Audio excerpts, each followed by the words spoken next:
Mr. Friedman has a concern about the safety of smart meters, he does not have to have them. Is it PUC's decision that by allowing an opt-out, it can duck an obligation to consider the health or the trespass issues?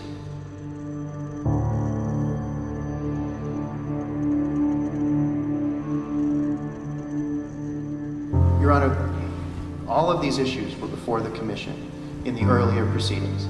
The Commission had a proceeding on this and but it didn't decide any of those issues. No, Your Honor, the Commission did not. The Commission, in fact, declined to do the analysis to make the decisions about health and safety.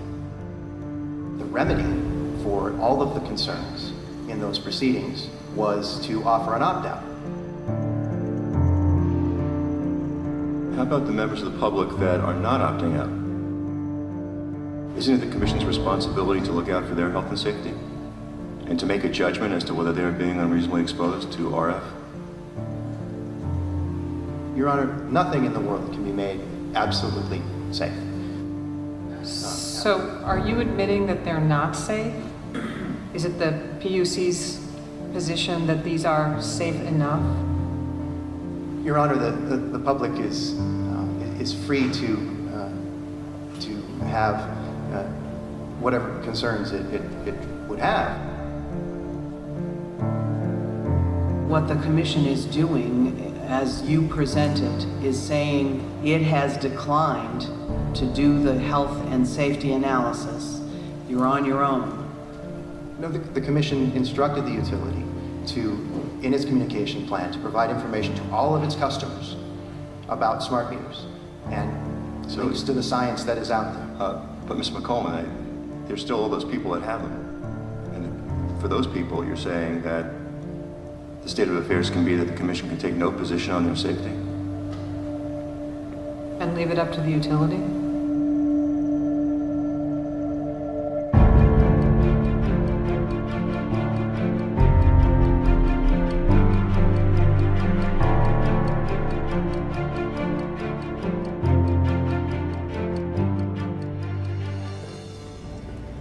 About a year ago, a good friend of mine got ill, and there was no apparent reason why. And then she realized that her electric utility had installed a new digital smart meter, a wireless electric meter, at the same time as she got ill. As I looked into it, thousands of people have had the same experiences. So I wanted to figure out, is this really happening? Are people truly getting sick because of radiation coming from electric meters? I grabbed a camera and interviewed as many people as I could from all around the world to find out what's been their experience and what do they know. I had no idea the level of startling information that we would discover along the way.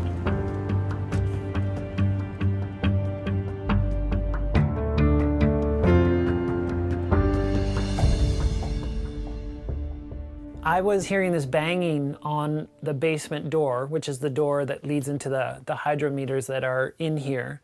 So I leave my bed and I come down here and I sit right here on the step and I'm like, okay, I'm gonna film this.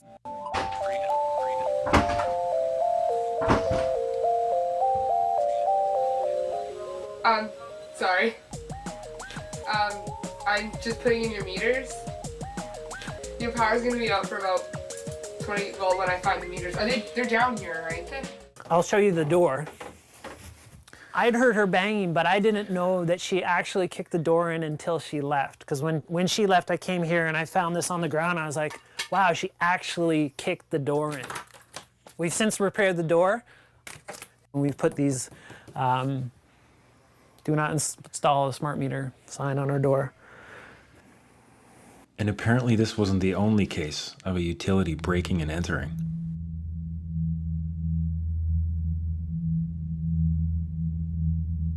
The morning the guy came in to change the meters, this had been shattered. He had taken a deadbolt cutter and cut up our chain and basically pried their door open and walked right in here. And when he left, the chain was laying on the ground and it was broken. The lock was broken also.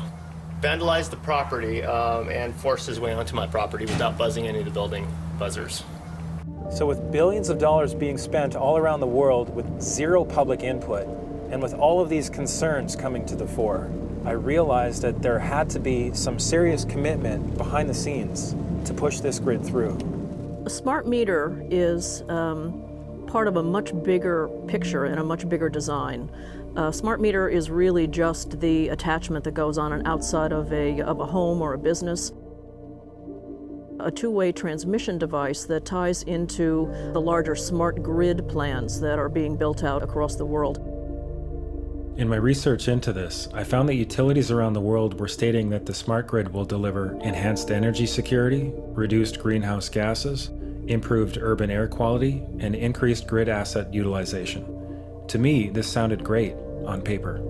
Unfortunately, there are problems with how the systems work. The smart grid systems are very buggy. There seems to be a critical systemic issue with these misnamed smart meters. They're actually causing fires, in many cases, after they're installed. After hundreds of blazes with very few admissions of fault, the insurance adjusters are catching on. And he says, jump in the car, we just got a call, your house is on fire. It was true. Michael Capetto's Upper Makefield home was going up, burning from a fire in his newly installed electric meter. Well, tonight there's a major development from PECO. After at least 24 fires and more than a dozen incidents of overheating, the energy giant is halting its controversial smart meter installation program. And they're being installed by people who are not very well trained for the most part. BC Hydro says it's removing 1,000 smart meters from homes across the province. The company says the move is just routine testing. How many smart meter fires have there been? We've installed approximately 9 million smart meters, and we have no reports of smart meters causing fire. Not one single report. We don't. Another picture, this is probably the better side of the garage. I don't know if you can see it. The meters were over here. And so the fire department basically said that the meters started the blaze? If you just took one look at the wreckage and said smart meters and walked away and never called back or came back. Well, Brittany, you were saying earlier that there was no smart meter fires, and this lady right here has pictures of her smart meter that exploded on her house. Josh, can I ask you to stop recording? PG&E knows that they do catch on fire when they are remotely turned back on when a customer who is delinquent in their bill finally pays their bill. These meters catch fire. They know it, and they are covering it up. Taxpayer money has now gone to some of the largest corporations on the planet. General Electric, for instance, is the largest manufacturer of smart grids. They're being manufactured in China. As part of the 2009 U.S. bailout, $3.4 billion was funneled into a national smart grid stimulus, later increased to $11 billion. This created a scenario where utilities were given a massive financial incentive to go along with the program. And because they went after the stimulus money, they needed to have a certain amount of their meters deployed before they could recoup the cost. In addition to that, they started billing customers for these smart meters months prior to any actual deployment of these meters to the people's homes. So the consumers have been paying for these smart meters all along, even if they didn't have one. According to Time magazine, President Obama originally suggested pouring $100 billion into a smart grid at a time of economic crisis immediately following the 2008 election. Wikipedia reports that the U.S. government's primary reason for this unprecedented allocation of public funds is the eventual reduction in electricity usage by more than 4%. However, real-world evidence shows that installations of smart meters are not even producing any energy savings whatsoever. According to a senior assistant attorney for Illinois Public Utilities, quote, "It's devastating to their plan. The report shows zero statistically different result." They're being found in pilot programs now, smart grids are, to really save no energy whatsoever. So who benefits? I got a bill in December for $1,107. There's got to be a mistake. No mistake, says PG&E. After reviewing their accounts, the company says their meters were working correctly, just like those of the 1,500 other Californians who complained.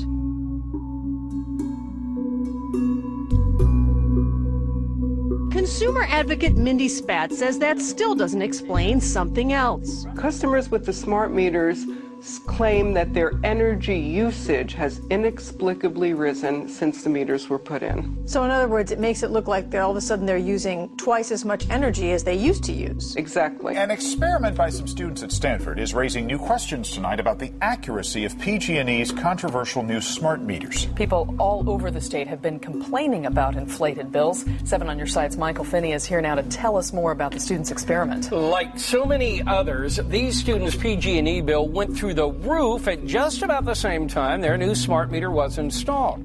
We start the week with an explosive investigation into the massive mistakes being made with power bills. Serious flaws affecting every electricity user with a smart meter have been uncovered. And when this whistleblower told his power company what he'd found, they offered to pay him off. This exclusive investigation by James Thomas has sparked calls for a national inquiry. Why is it that in Ontario, California, Texas, Australia, all these other jurisdictions, the rates have been doubling and tripling, and this is a fact. And we are told that the bills are going to stay the same, it's actually going to bring the bills down, it's going to be more efficient, and all these things. Then when the bills go up, all these denials start to come in. Well, actually, you were just using more energy. The best one that I like to hear is actually the meter's more accurate. These cost increases from widespread systemic inaccuracies of smart meters are separate from the additional cost increases, which will be based on time of use. It's all about money. We're going to be charged for time of use one day. It's coming. But hang on a minute. Isn't the whole point to lower electricity bills for everyone? I mean, what we're seeing so far with increased bills has to be just a bump in the road, doesn't it?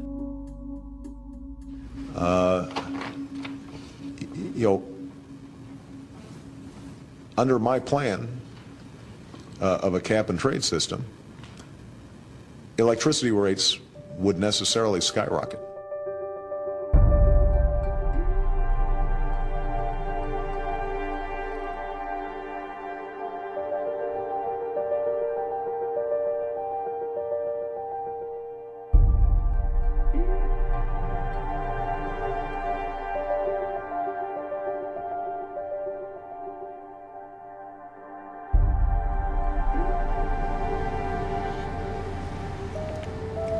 The next thing I started to hear about was how this worldwide smart grid program was making the entire power grid vulnerable to cyber attack.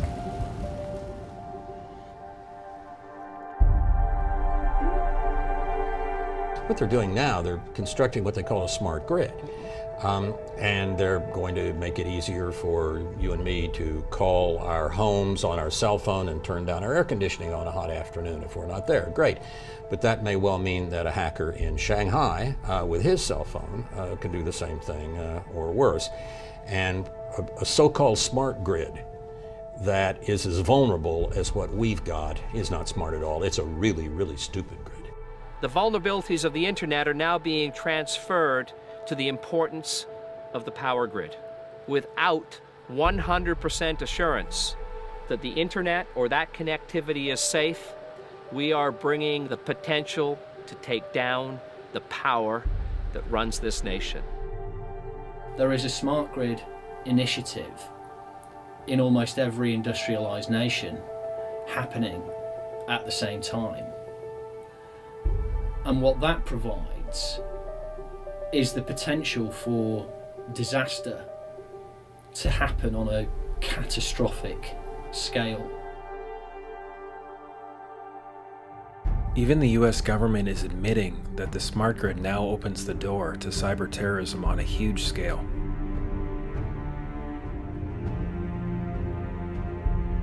The Washington Post reported on the Inspector General's findings that utilities and government didn't seem to care about the new hacking vulnerabilities. Energy officials knew of these weaknesses but approved plans for the projects anyway. My journey of investigating deeper into this worldwide program began in British Columbia. They knew about smart meters years ago. They could have been talking about it, but they kept it quite secret. They thought perhaps they could introduce it, simply do it, and no one would respond. We'd all forget.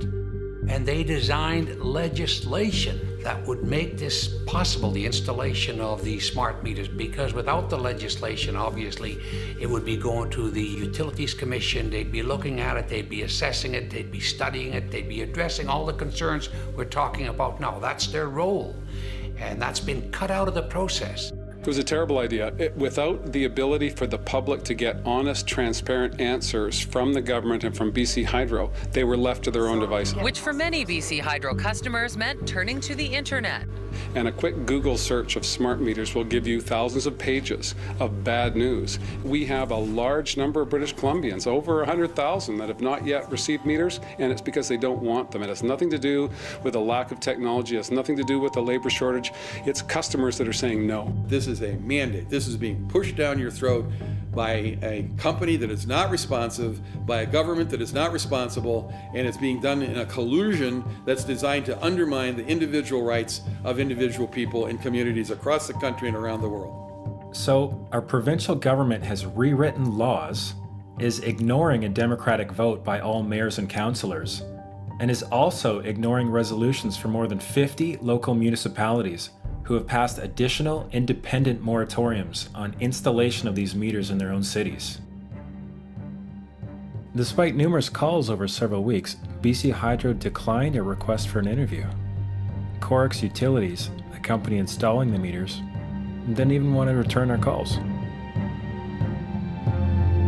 Do they have the right to refuse the new meter? The meters are a necessary upgrade to the electricity grid. Okay, but this is non-negotiable. You must have the new meter? They are a necessary upgrade to the electricity grid. Okay, I'll try this one more time. Legally, are you allowed to refuse the new meter? You're uncomfortable with this question. I'm just trying to figure out how best to answer that. What does it say about our political system? Have we completely gone the way of corporations? Is there any representation left? Well, I'm very reluctant to use the word fascism as a student of history. I mean, we're nowhere near that. But the corporatocracy is a word that I'm comfortable with.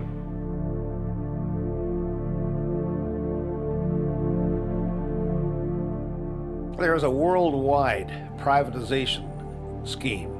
It's really, I suppose, a new form of corporatism, where governments are no longer masters of their own fate. And it starts to become clear that this same undemocratic process to covertly implement smart meters in my province of British Columbia was also the case in California, throughout North America, and around the world.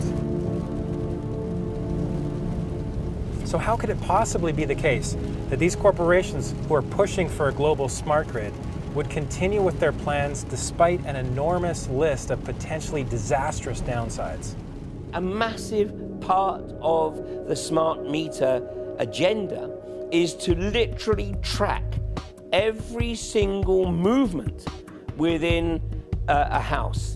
So every time somebody switches on a light, every time somebody switches on an appliance, each of these appliances has a unique code which is then effectively transmitted through the smart meter down the grid. So anybody that is minded to do so can hone in on an individual residence and actually track what is going on in that household. So they can figure out, when is your refrigerator being used? When is your TV on? What are you doing with your energy?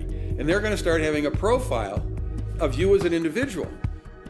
A congressional research report all but concluded that smart meters in the United States are a violation of the Fourth Amendment. In no uncertain terms, the court has asserted that, at the very core of the Fourth Amendment, stands the right of a man to retreat into his home and there be free from unreasonable government intrusion. With smart meters, police will have access to data that might be used to track residents' daily lives and routines while in their homes, including their eating, sleeping, and showering habits, what appliances they use and when, and whether they prefer the television to the treadmill, among a host of other details. And while some utilities are still saying that all of the in-home private data they'll collect on you will be kept safely tucked away, another picture seems to be emerging. Here in California, utilities are already selling our private electricity usage data to third-party corporations for a profit. Rather than discourage this practice, the California Public Utilities Commission has actually encouraged it. In a 2011 press release titled, "California Commission Adopts Rules to Protect the Privacy and Security of Customer Electricity Usage Data," comes the following. CPUC President Michael Peavy: "Our action today will protect the privacy and security of customer electricity usage data while enabling authorized third parties to use the information." Commissioner Timothy Allen Simon added, "I support today's decision because it expands consumer and third-party access to electricity usage information. I hope this decision stimulates market interest." In the summer of 2013, these newfound intentions became evident. The San Francisco Chronicle revealed that California's electric utilities last year disclosed the energy use records and other personal information of thousands of customers to agencies within the U.S. government. As General Petraeus has said, make no mistake about it, we have the ability to spy on your households through your appliances. And if we have that ability, we probably will use it. I mean, this is control freakery. It is the wet dream of the technocrats. People who live locked in a left brain construct that has no room for anything spiritual in their lives. Last year we discovered that Verizon have a patent for a piece of technology that they're calling the Smart TV Detection Zone. And this product will sit next to your television and be capable of eavesdropping on your conversations whilst you're watching TV. So we'll be able to determine, for example, who's in the room, who's watching TV, what you're talking about, and how you're talking about it. How far does that go? Where does it stop? At what point do we draw the line and say no? Let's look, for example, at the CISPA bill. That's the Cyber Intelligence Sharing and Protection Act, which was intended to legalize transferring all your data from megacorporations to the government. Now, this seems to be in violation of our Fourth Amendment rights against unreasonable search and seizure, but it's already passed the House. Fortunately, the Senate has so far refused to vote on it. Recognizing the pushback to CISPA, apparently the Obama administration has created a covert agreement with the Justice Department to grant immunity to all these communication companies and internet companies that were already sharing the data. And now, as of June 12, 2013, a new aspect of that goes into effect, which expands this whole authorization to cover all critical infrastructure sectors, and that includes energy, health, and finance. What you're seeing is the establishment of a surveillance society. You're seeing the establishment of a surveillance network. It raises the specter of kind of the rise of soft tyranny. It raises the specter of you're automatically suspicious until we prove that you're not. It raises the specter of a universal, I call it a universal wiretap, a persistent universal wiretap on every single person. Or if it's not, they can create one. And what happens if they don't like you? What happens if you speak ill will against the government? What happens if you say something they consider disloyal? I mean, that's not the country that I took an oath to defend 4 times in my government career. What's the mindset of these mammoth corporations who are now apparently in partnership with government? Eric Schmidt is Google's CEO. People are treating Google like their most trusted friend. Should they be? If you have something that you don't want anyone to know, maybe you shouldn't be doing it in the first place. Google has already been caught and fined for systematically hacking and harvesting passwords from millions of private Wi-Fi networks with its mapping cars, and illegally siphoning private data from iPhone users. We don't need you to type at all, because we know where you are, with your permission. We know where you've been, with your permission. We can more or less guess what you're thinking about. So Schmidt simply views the invasion of privacy as a way to allow the internet giant to gain more information about you.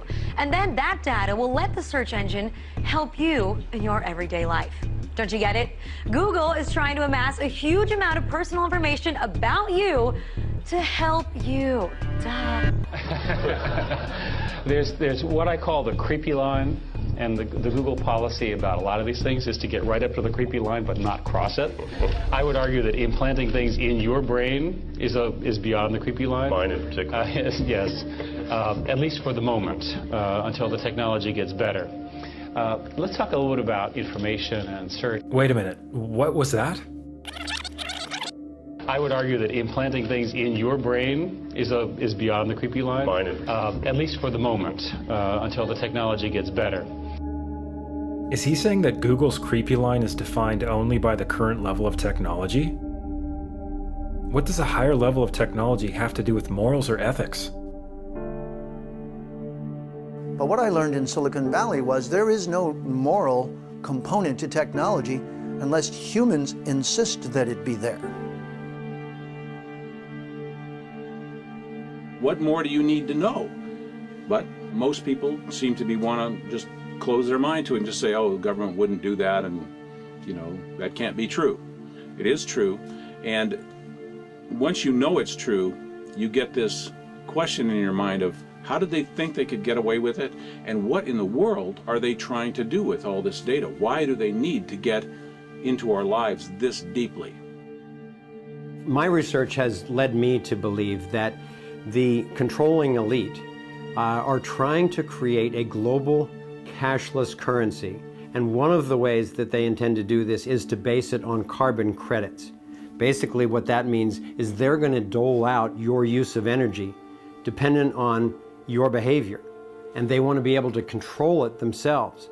So these things that they're installing, the meters and the appliances with both sending and receiving transmitters, would allow them to not only monitor, but to control every appliance in your house.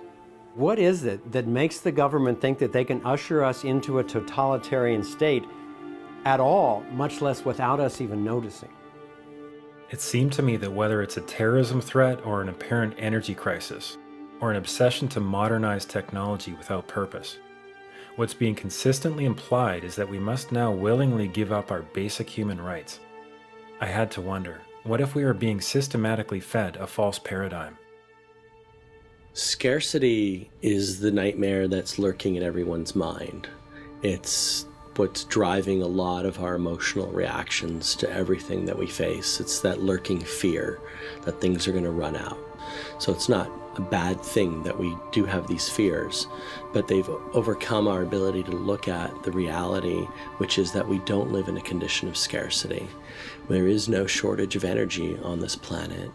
The sun is the source of all, and the sun produces quadrillions of times the amount of energy we need.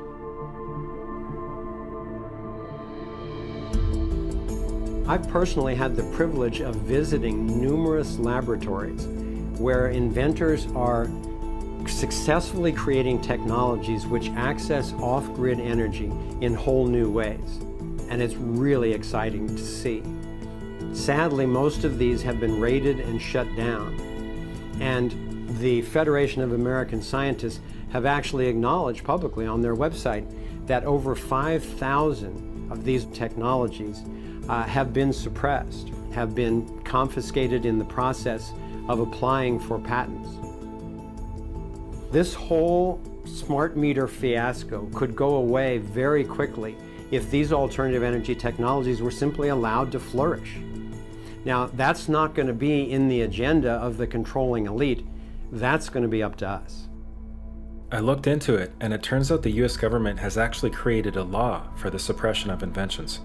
The patent laws allow any interested agency, including the Atomic Energy Commission, to shut down any patents if they consider them to be detrimental to the national security.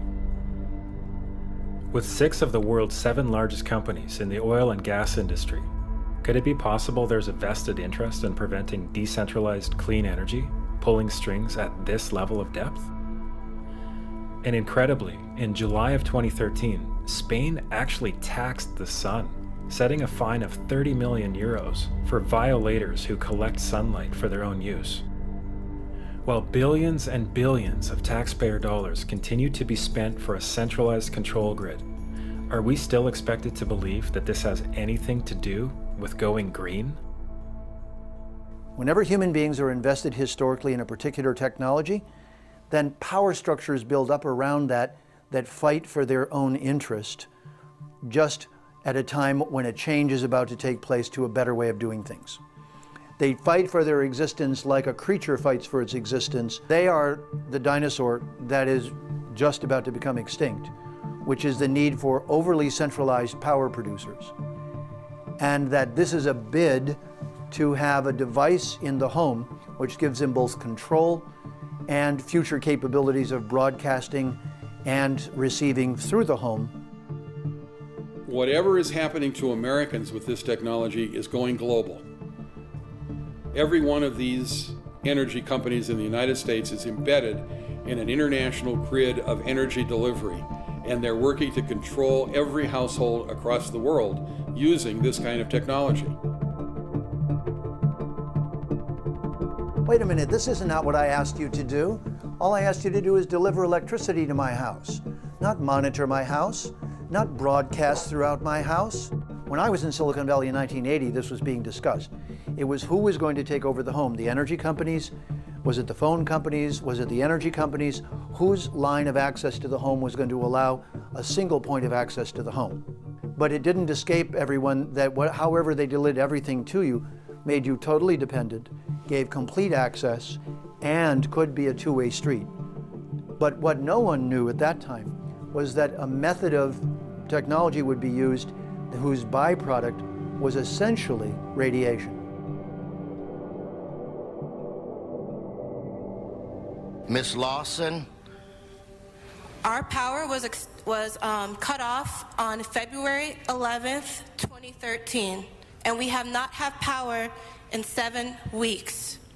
And because they installed that radio frequency meter on our property, my sisters had fevers of over, excuse me, over 102 Fahrenheit, and they kept on going up. This is not normal. This should not be tolerated. Okay, I want a high-level person from DWP to connect with this family, find out exactly what's going on, and let's fix it immediately. Unfortunately, when I complained about the smart meter put on our property, I was told there was no smart meter on our property. It's a radio frequency meter. When I began to express to LWP the health concerns that came out of nowhere, they told me that I was making it up. It didn't make any sense. My husband and I had numerous people come to our house and explain to us that it must be something else in your home. So I began writing to the general manager, Mr. Nichols. He ignored my emails. So for months and months and months, I begged DWP to please take this off of our property. And we have had no power for 7 weeks and 1 day. Easter for our children was horrible. Okay, thank you. We'll get to the bottom of that today. I want somebody on the phone right now. Is anybody here from DWP? Looks like Tom's on the phone right now. And Mr. Buscaino, I'm on this, so I will, one way or the other, find out what's going on with the Lawson family. I'll find out today. So the very next day after the city council meeting, our power was turned on. DWP came to the house. So we've had power since April 1st, 2013. Right. And Amina, how does it feel to take a stand and then to ultimately for the situation to be corrected? Well, it feels great to actually go out there and fight for what you believe in, and not just sit on the sidelines and say, oh, well, this is happening, there's nothing I can do about it, but just actually know that you can do something about it and that you can't give up. Just always fight for what you believe in. In May of 2011, the World Health Organization classified radio frequency radiation as a Class 2B potential cancer-causing carcinogen. The utility companies will tell us that the meters are only on for 45 or 60 seconds a day and that they're safe. So the next stop on my journey to verify the facts was with Dr. David Carpenter, a Harvard-trained researcher at the University of Albany, New York. Under court order, Pacific Gas and Electric admitted that their smart meters generate 14,000 spikes of communication per day. The utilities have often held that smart meters are not a problem because they communicate with the utility rather infrequently, maybe a couple of times an hour. That doesn't matter how frequently they communicate to the utility.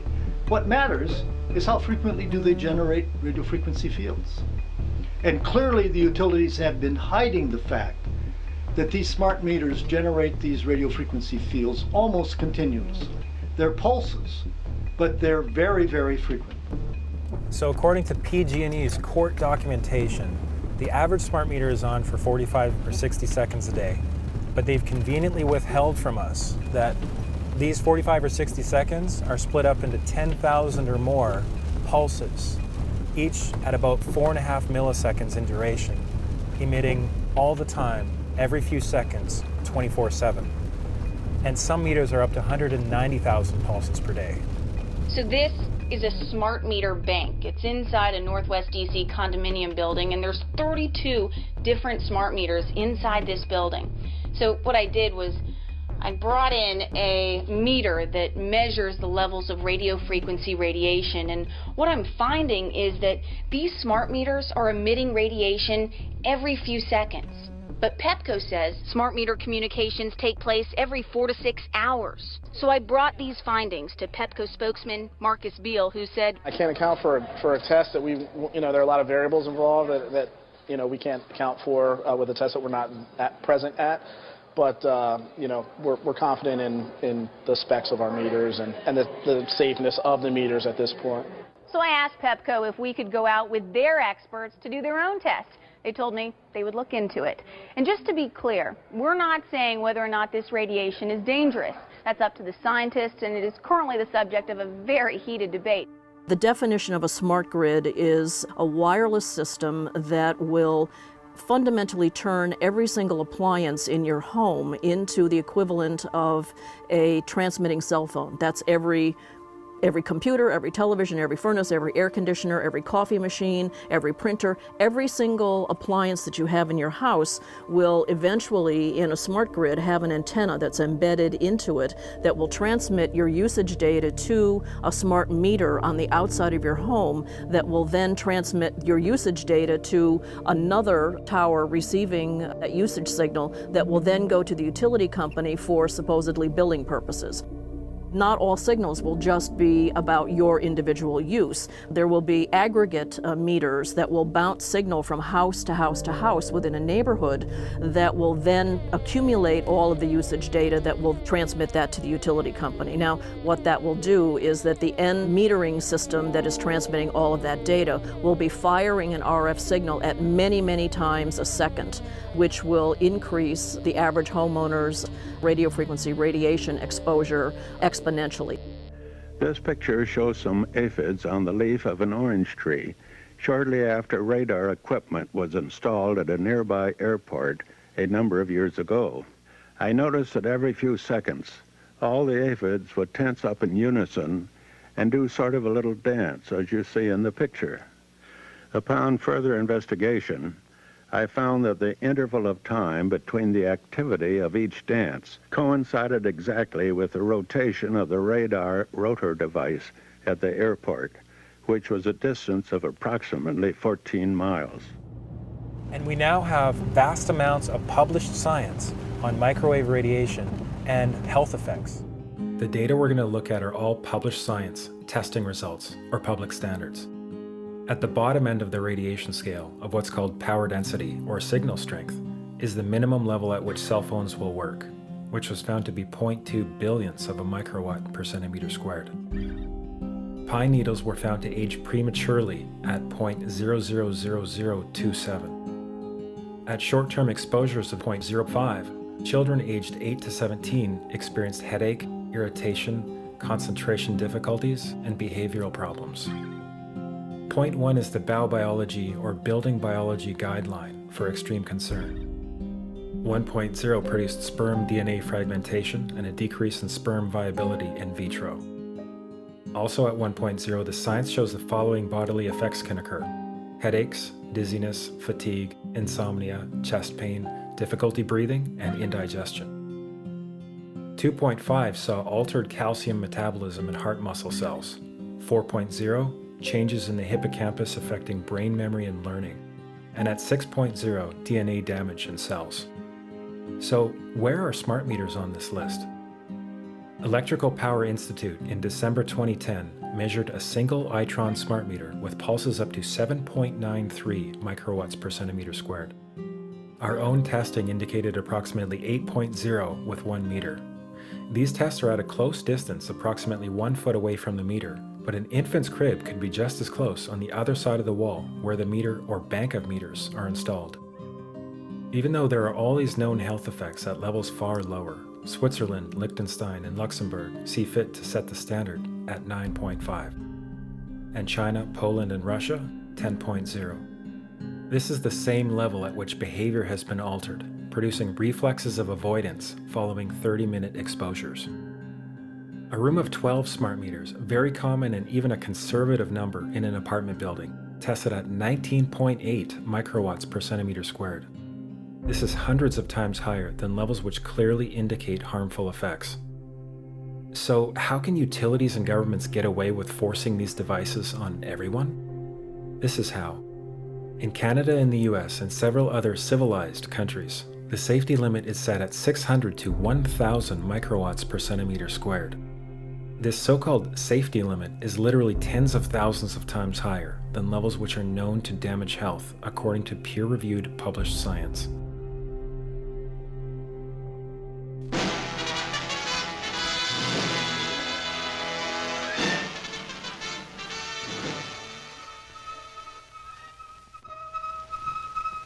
There was an organization called the Committee on Man and Radiation. Essentially, the Committee on Man and Radiation intellectually framed this as a controversy that there was no such thing as a non-thermal effect. That thermal effects were the only good science, and they had good science on their side, and anyone who said otherwise was either a crank or needed to be dismissed from the area altogether. One website in Central California has posted more than 300 letters received from those suffering functional impairments since having their meter, quote, upgraded. The one thing all these people had in common? Their utility did not tell them the dangers associated with the new meter. Our concern is that smart meters add to this multiple source exposure to radio frequency radiation. Radio frequency radiation that we know causes a variety of biological effects, and where we have very strong evidence that it causes disease, specifically brain cancer and other diseases.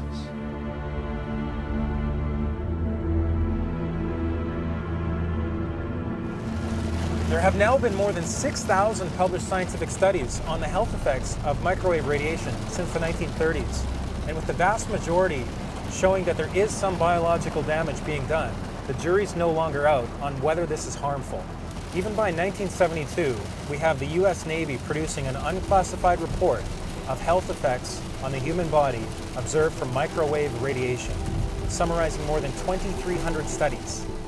5 pages of observed human health effects in this report include headaches and insomnia. I was walking by and I got like a flash headache. It's painful. How many times does that happen? Every time I walked by it, which was a bunch of times. Vagomometic or irregular action of the heart. They were installed in my house, and shortly after that, I started experiencing pretty significant heart palpitations. Anxiety. I was nervous a lot and I couldn't sleep. Chest pains. I started getting this intense chest pain. And changes in the operation of implanted cardiac pacemakers. Well, my heart would speed up to do about 170 beats a minute, and I could normally control any arrhythmia that I would have before just by meditation and relaxing. And the smart meter, I couldn't bring it down. And you found that when you were in that electromagnetic field, your heart was going to high rates of arrhythmia. Yes, and it wouldn't happen all the time. It happened the first time was 8 months after the meter was installed. Yep. And then the second time it occurred was 6 months after that. And then it went 4 months after that. And then went 2 months after that. So you became more and more sensitive. More sensitive as the time went by. And you found that when you were able to remove the meter, that you did recover. Correct, yes. Yeah. Another serious health complaint about these devices is what's known as dirty electricity, caused by the converter between DC and AC current. It appears that utilities do not wish this aspect of the health issue to become widely known.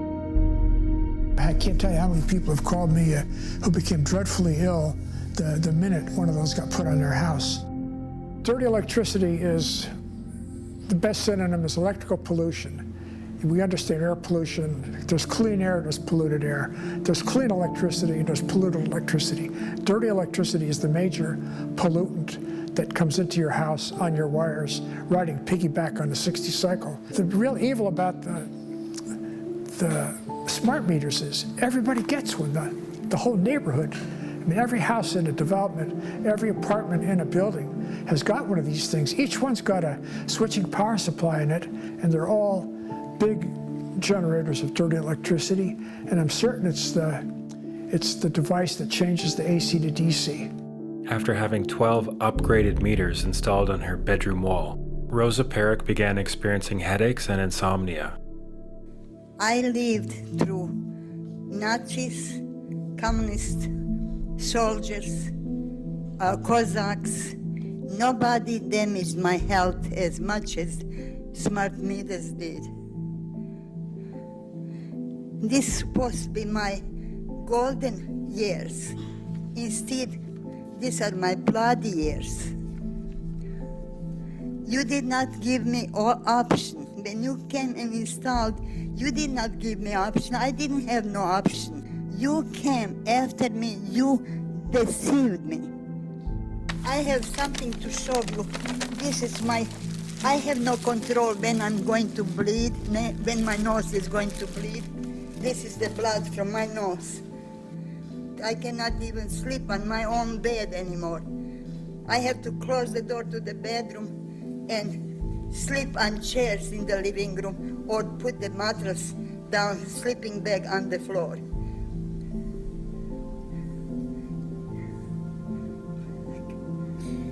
Do you ever have nosebleeds away from your apartment? I'm sorry, your time is up.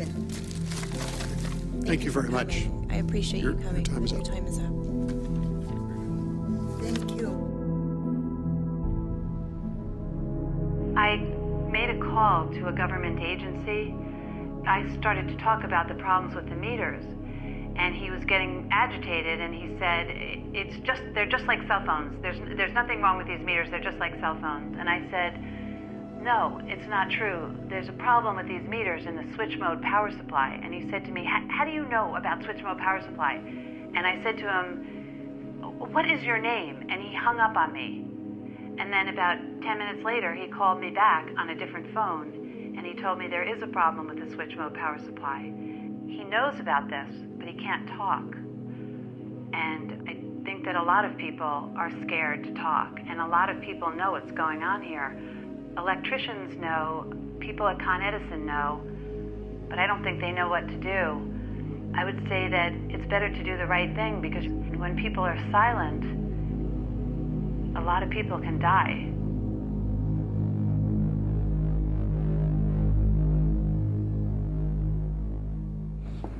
All right, we're getting on the plane to go to Salt Spring for the day. Looking forward to it after a comedy of errors this morning. And here we are. Beautiful day.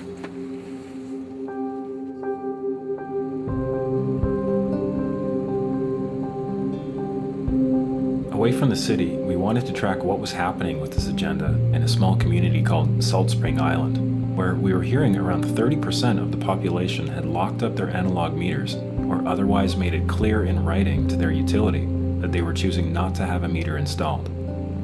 I personally was glad to get on a plane, hoping to clear my head with a visit to one of the quieter parts of the world, while still getting to the bottom of the story there.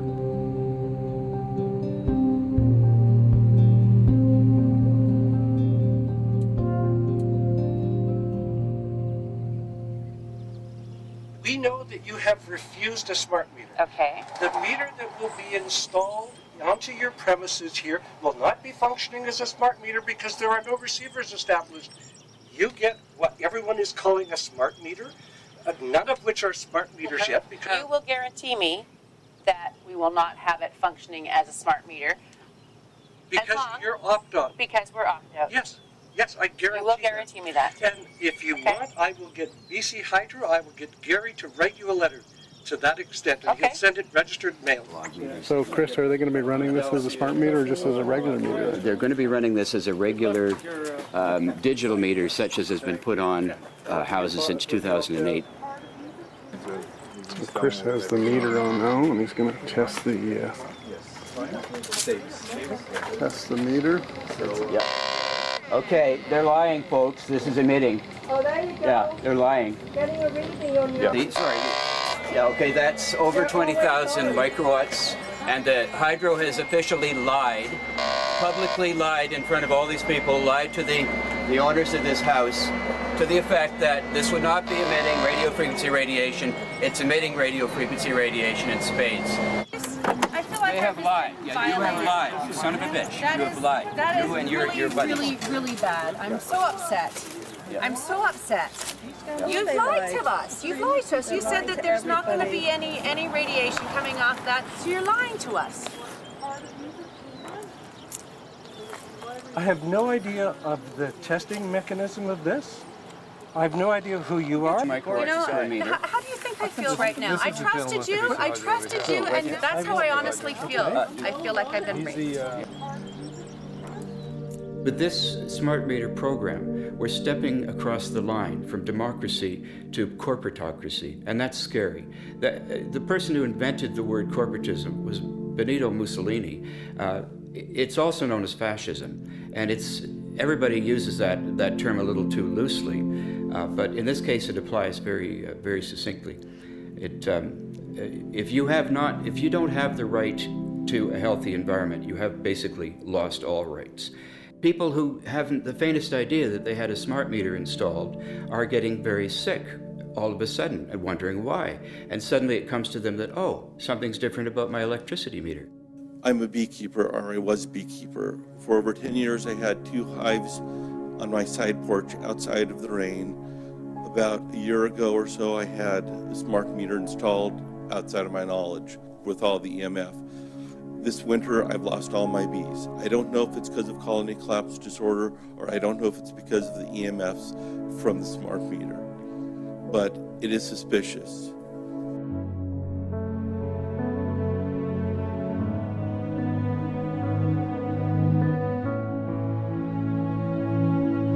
The consequences of this development have also been predicted by the critics for many decades and can no longer be ignored.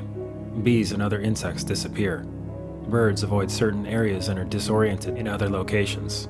Humans suffer from functional disorders and diseases, and those that are hereditary are passed on to the next generation as existing defects.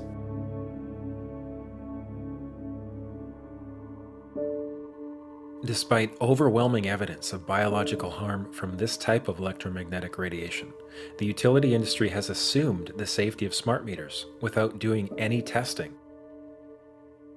For the past 29 years, Dr. Deacon Lee has conducted original research and epidemiology for Kaiser Permanente in Oakland, California. I'm not aware of any safety studies has been done to examine the safety of a smart meter. To me, a manufacturer wants to give a product to consumer, especially in this case to everybody, impose on everybody. They are the ones who should carry the burden to prove it is safe before they can give to other people. It's not up to consumer to demonstrate they are unsafe. It's a technology done by private companies. These electric companies are private companies that have the right to install this on your house, destroy your health, and there's no accountability at all. While industry has failed to do any peer-reviewed studies on smart meters and health effects, a growing body of independent research is now starting to accumulate. It is our experience as physicians that everybody is equally electrosensitive. You install this thing, measurably certain things in your health go down. You know, we're tracking now certain sensitive parameters of it. One is an inflammatory marker called TGF-beta1, goes way, way up as soon as the smart meter is installed. The MMP9, that's the metalloproteinases, go way, way up. These are inflammatory markers. The copper level in the serum goes up as a sign of chronic inflammation driven by something that's suddenly there. The hormones go way off. The neurotransmitters go way off. So we have lab tests that we can show. Here's the patient. We monitor him for 10 years before. He was completely normal. The smart meter was installed 6 months later. The patient looks like a dying patient from the lab work. And we find those changes even in people that say, well, my wife is sick since the smart meter's in there, but I'm totally healthy. But we look at the lab work, it looks just as bad. Yeah, so some people have an awareness of health and goodness in them, and other people don't. But from what our experience is that everybody is affected by it. It's not just a few 3% of electrosensitive people. Did you hear about people coming to you as far as having complaints about illness? We were made aware of health complaints following installation of smart meters, and we wanted to verify this using our field work. So I measured the field of about 30 different people while they stood 1 foot in front of the smart meter, and in every single case, the human energy field was obliterated as they stood in front of the smart meter. We wanted to then verify this at the physical level using dark field microscopy. And then we also did a control group to find out if the old analog meters had the same effect on the blood as the smart meter. So in our first slides, what we see is normal cells, and the structure of the cells is intact and sound. This is what we would expect from a normal sample. With the subject standing 1 foot in front of the analog meter, there were no significant changes to these blood samples in any of the 3 that we tested. In our second set of tests, we're using the smart meter. Before the exposure, we see the same thing as we saw in the first samples. Normal cell walls, fairly separated and looking healthy. So after 2 minutes of exposure in front of the smart meter at about 1 foot away, we see a totally different story. Sample 1, you can see a lot of degradation in the cells. The cell walls have been broken, and you see changes in the cells which are called mycoplasma. It shows a mutation to the cell.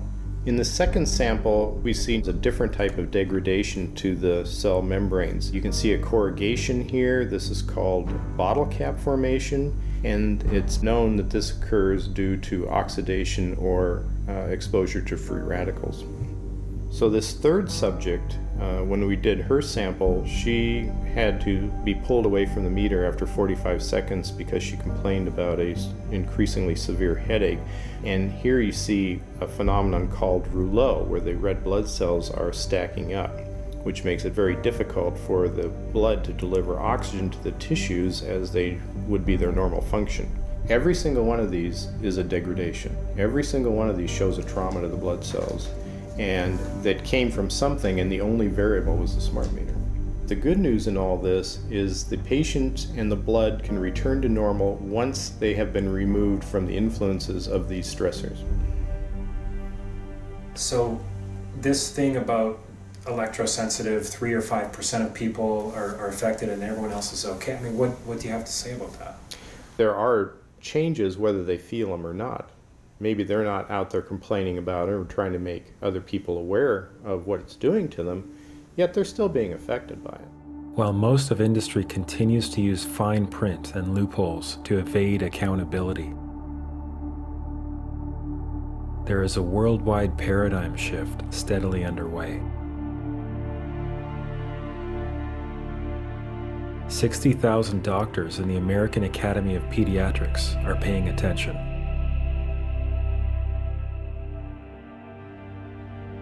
And teachers' unions, this one of 45,000, are beginning to speak out against Wi-Fi in the classroom.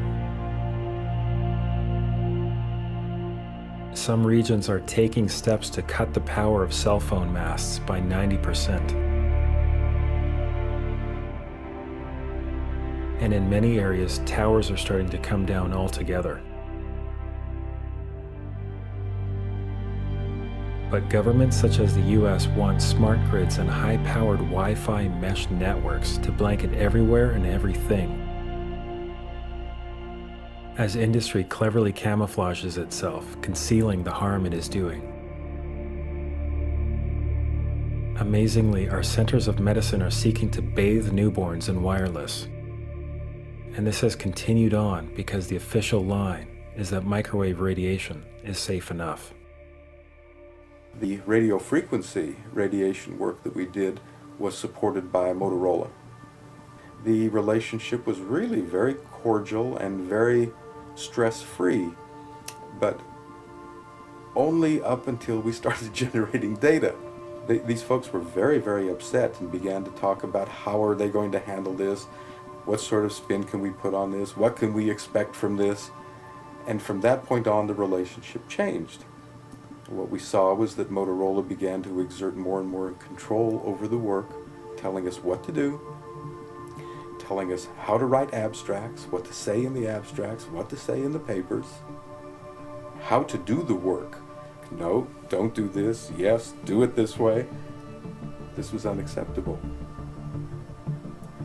I had completed our study of DNA damage, and I submitted the final report to Motorola. The point is, I kept getting nothing from these people. They simply weren't willing to accept my interpretation of my study, my evaluation of my study, my knowledge of science at that point, and tried to urge me not to publish the study. They didn't tell me not to. They just said, no, this isn't ready for publication. And they wanted me to do more work. I think one has to exercise caution at this point. And what makes the cellular telephone research area so difficult right now is there is no money available for research other than that's coming from industry. So, I mean, what does this do? I don't have any faith in what comes out. I have absolutely none, not with my dealings with industry so far. When I filed my initial complaint, Central Maine Power responded with a 250-page, basically rebuttal on why smart meters are so safe, and they hired Exponent, which is a science and consulting firm that has represented the tobacco industry. They've represented the asbestos industry. So this is a firm that industry hires to prove that dangerous products are safe.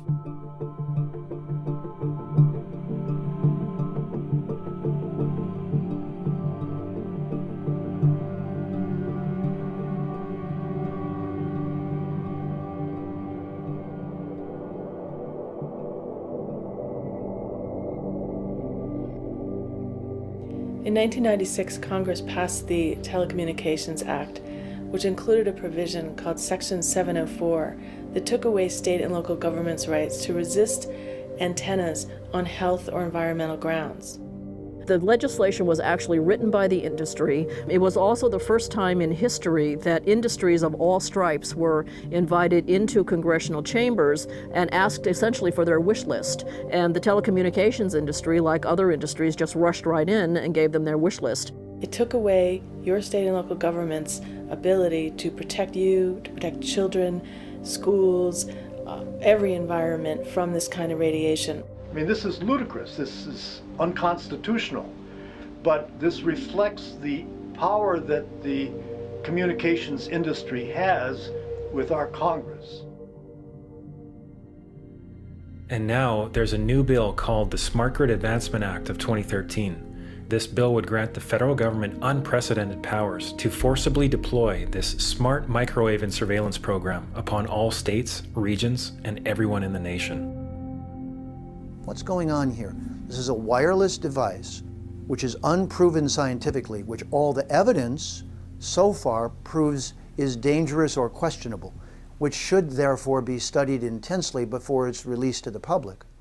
Clever people called the technology smart to make it seem intimidating so no one would question it. Some smart ad man came up with that and got paid $300,000 to call it a smart meter so you would feel less knowledgeable, which they know we feel, and then you wouldn't question the smart people putting it in your house. So I call them not smart meters, dangerous meters. I started wondering, how are our future generations being affected by this unprecedented increase in electromagnetic radiation?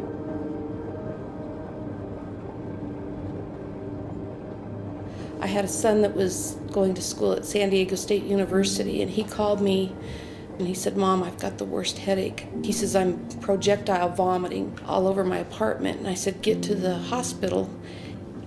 And the emergency room doctor at Sharps Memorial Hospital in San Diego called me, and he said, "Your son has bleeding in the brain." And I said, "We'll be there immediately." And my son had surgery that evening.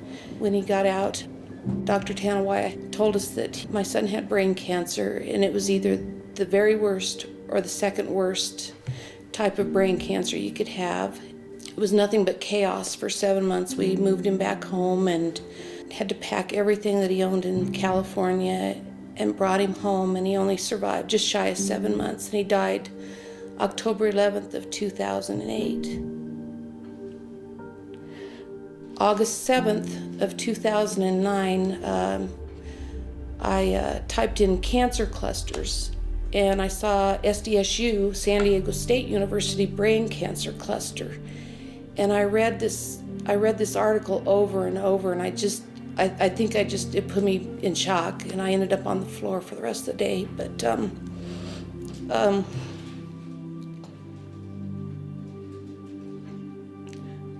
sorry.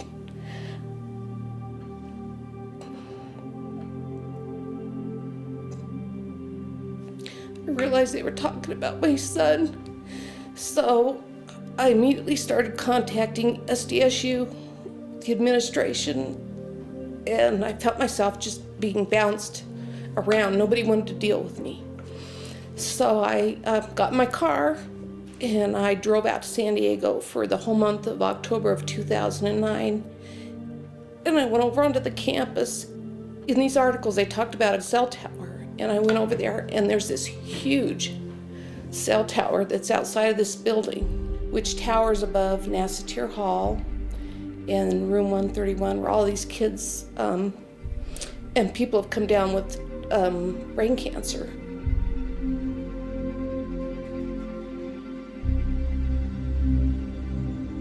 My son, Rich Farver, died October 11th of 2008, and he was in Nassatir Hall, room 131. Professor Charles Cutter died June 19th, 2008, Nassatir Hall, room 131. Lou Terrell, diagnosed with primary lymphoma brain cancer in 2008. He was in the room right next to room 131. Dwight Anderson died in 2008, Nassatir Hall. Miss Laurel Amtower died August 29th of 2010. Richard Funston died, and he was also located in Nassatir Hall, room 131. I just think that this wireless stuff, we just need to get a handle on it and warn the public. But I just want parents to know, and I want kids to know that these are very dangerous, and these are on many, many college campuses. A reporter from the San Diego Tribune that I had contacted actually called me at home, and he said, "This story will never get out in San Diego." And I said, "Why?" And he said, "Because of money."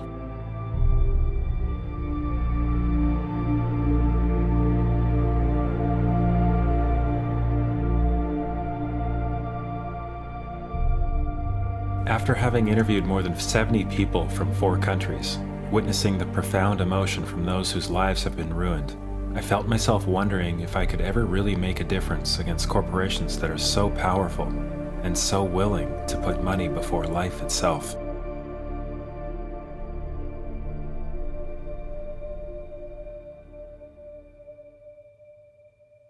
So here's UPA installers crossing over locked fences and against consent. On January 23rd, with premeditated malice and forethought, our city manager, in collusion with our city's administrative police chief, ordered an all-out assault on many of the citizens' personal property by cutting locks, illegally trespassing, threatening tax-paying citizens, mostly women and elderly, and actually arrested 2 of our stay-at-home moms on trumped-up charges for refusing installation of smart meters. Get off my property right now. No, no! When the full force of the city's police department is turned on its own people, it's time for a radical and immediate change. Now, I just spoke with Naperville City Manager a few minutes ago, who says the city is within its legal rights to enter private property and install those smart meters. The meters, they say, are their property. He also says that the meters are safe. He also says the women deserve to be arrested if they violated the law. But exactly what those misdemeanor charges are, we still don't exactly know.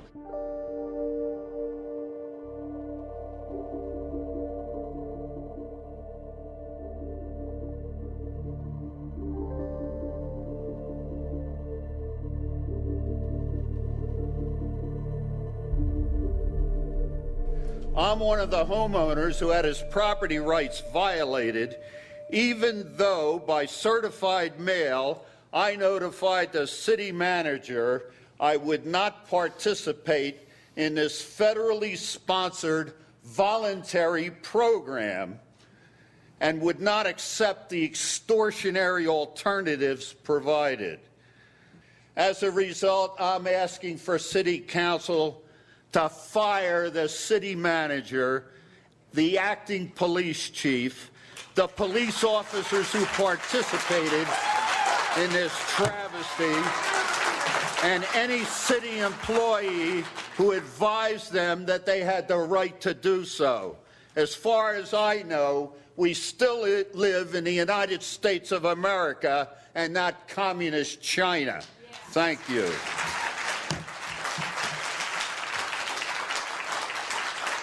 There will be a 5-minute recess until you settle down and obey the rules, or we won't continue. We have a 5-minute recess. This is thankfully a contrast to the behavior of most city councils, who are made aware of the facts. One of the first U.S. states where these devices were deployed was California, where dozens of local governments have issued moratoriums against the rollout. I vigorously support this action today. I'll be voting in the affirmative both on the moratorium and on Supervisor Kinsey's proposal to send letters to the governor. This action that we're taking today, and one that I support, is a political action. And don't be deceived that political actions don't work. Think about the American Revolution. Ms. Wolf? Aye. Ms. Favre? Mr. Lavagnino? Mr. Carvajal? Ms. Gray? Aye. We represent people, and they can get pushed so far, and then they say that we've had enough. And I think that that's what's going to happen. Many have now criminalized installation and are fining the utility for every device they attempt to install. As a result of a grassroots movement to spread awareness, the vast majority of U.S. states and Canadian provinces have active groups who are fighting back. And worldwide, the trend continues. Many are asserting their rights for the first time in their lives. But utilities still are not yielding. And in many areas, they're attempting to impose fees for those who do not want their so-called upgrades. An opt-out is an agreement to pay to not be harmed. An opt-out is volunteering into extortion. An opt-out says that if I don't pay you, you have the right to harm me. So that doesn't work.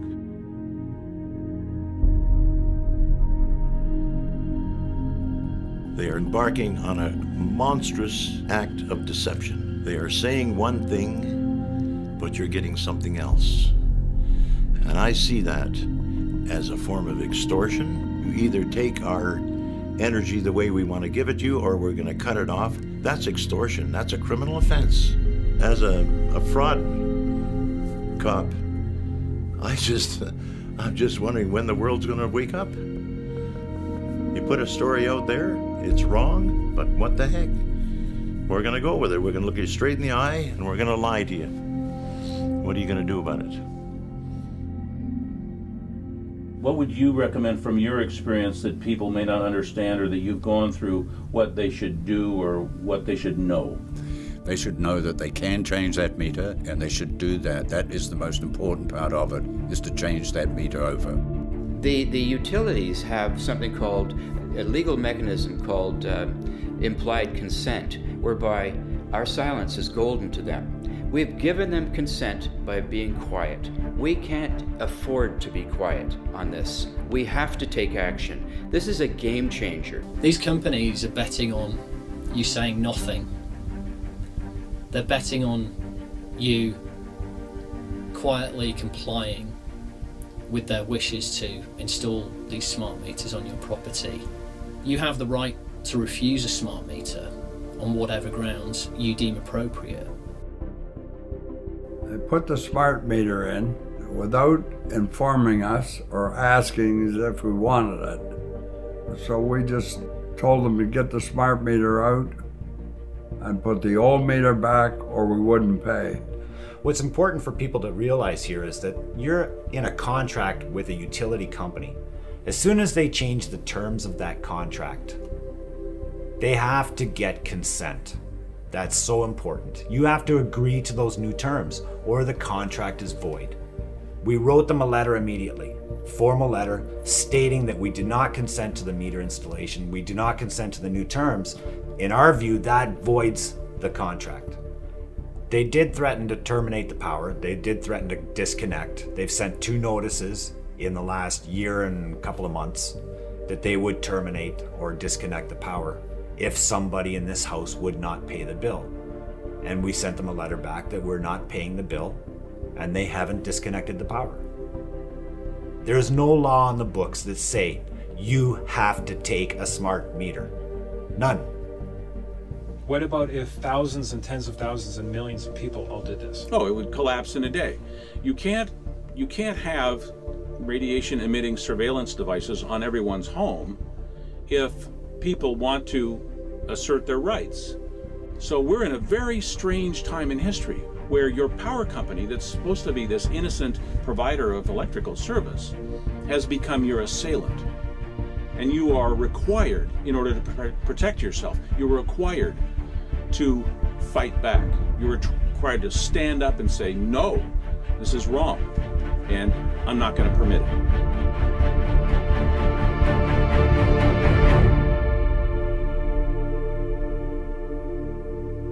It's that a device that is broadcasting and receiving wireless signals permanently has been surreptitiously placed in your home unnecessarily and without your permission and without proving itself scientifically.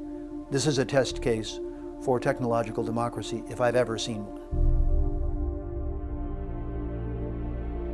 Dear Big Brother, I wish I could say you're acting like a brother, but unfortunately, an Orwellian big brother is what you have become. The problem is you've presumed you have the right to make decisions that are harming the quality of all of our lives, our health, and children, simply because you've been in charge of the distribution of a necessary resource in our lives. It does not matter why you have done this.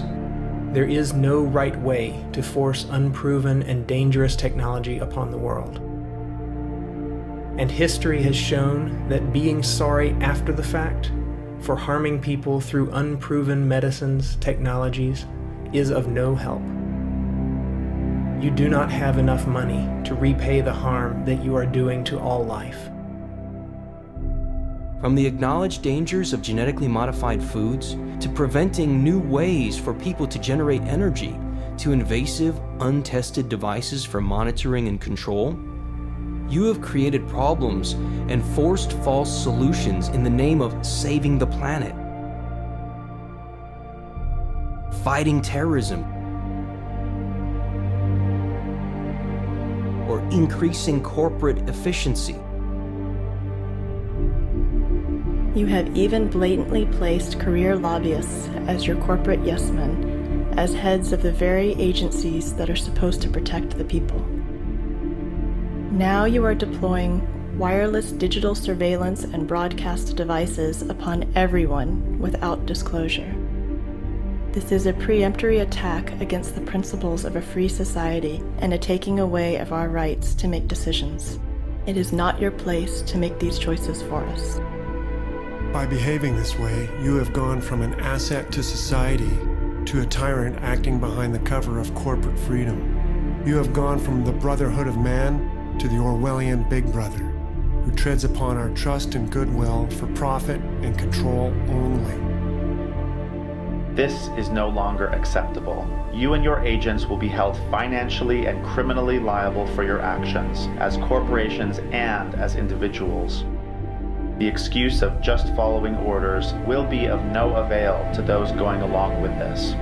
We're now at a turning point when great numbers of people, even those on your payroll, those most subject to your campaigns of half-truths and skewed science, are beginning to see higher, are being inspired to speak out and bring down your dreams of dictatorship, and are courageously creating solutions. This is just the beginning. But as we begin to peel back the layers, we begin to realize that the smart meter issue is really more a symptom rather than a disease. And now we get it. And now we see behind the curtain. Millions of people are starting to wake up to what's occurring. The game is on. The ball is very much in our court. You know, we have a tremendous opportunity, but we have to engage in that game. While making this film, there was a part of me that just wanted to look the other way and put the lid back on the box I'd opened. But once I saw the magnitude of this issue, I thought of all the people in my life that I care about, and I knew that I had to share it as widely as I could. Whatever your political party or belief system, we're all in this together. And whether you came into this because of the risk to rights, or privacy, or health, or security, or cost, or something else, it doesn't matter. What matters at this point is that we set our differences aside and we stop the deployment of this technology where we live. The only people I've come across who want this program are either misinformed or benefiting from the deployment.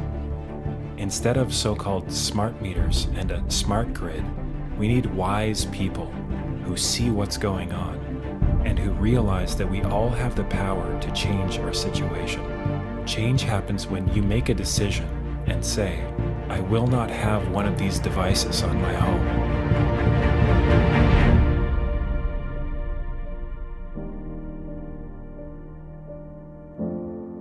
There is no legal requirement for you to have one of these meters, even though utilities are trying to intimidate people into accepting it, as if it was the law.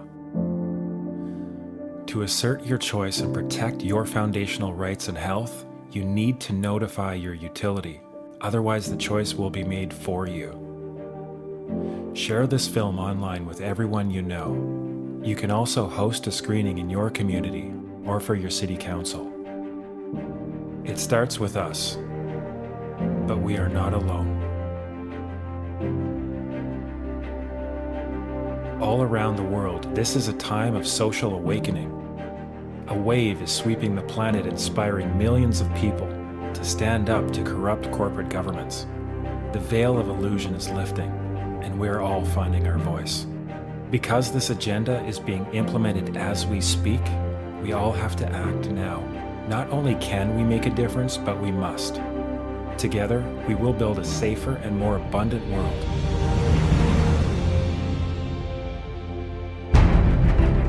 For us, our children, and all future generations.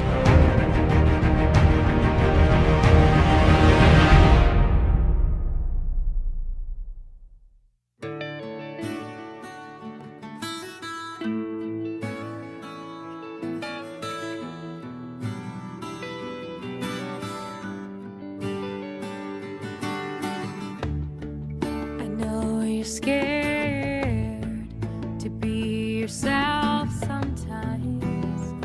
This world can be so blind.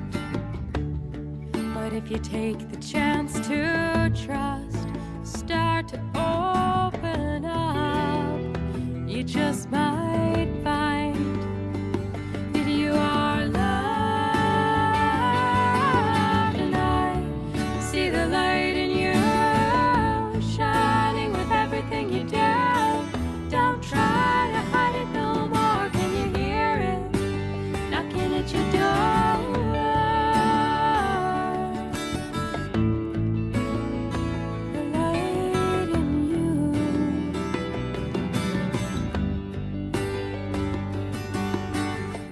Show me what you really want. Tell me what you really need. Reveal all you feel. You will be received. You don't have to hide away all the things you really want to say. There are others who have felt this way. You're not alone. I feel your pain. Yeah. And I see the light in you, shining with everything you do.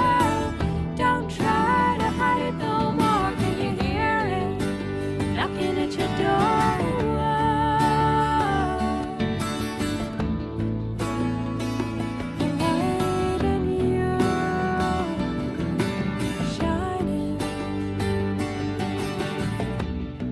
Sometimes it's dark and cold. Sometimes you're feeling all alone. Sometimes you don't